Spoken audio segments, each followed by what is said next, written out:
Hi, and welcome to the Variable Lists Assignment Part 2. Now, first off, before I get going, I have made a small change in the Excel file from the version in the first video. You're going to want to change your lookup list value and start with Sunday as your first date. There was a mistake in the first video, sorry.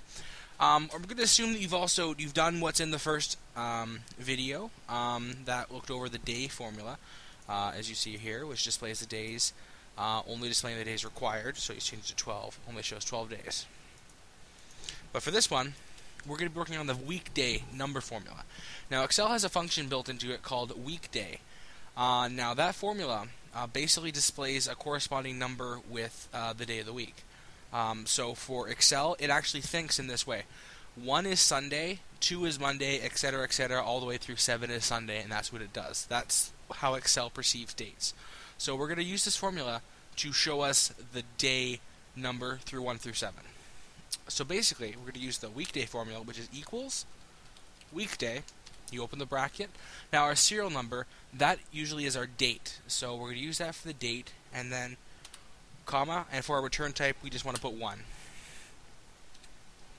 And that will display a 3. Now if you look over here, Tuesday is 3. So as you'd like to drag the formula down, you actually can't. What you need to do is you need to basically create an if statement. Now this if statement basically is going to look and see what this day is, and if it's less than 7.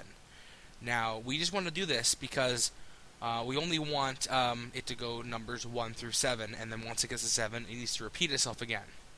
So for our if formula, we're going to do if, open it up, look at this. If it's less than 7, we want it to take the previous cell, C5 again, and we want to add 1 to it.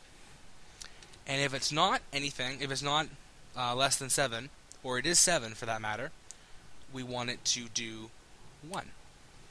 So basically, we close up that formula.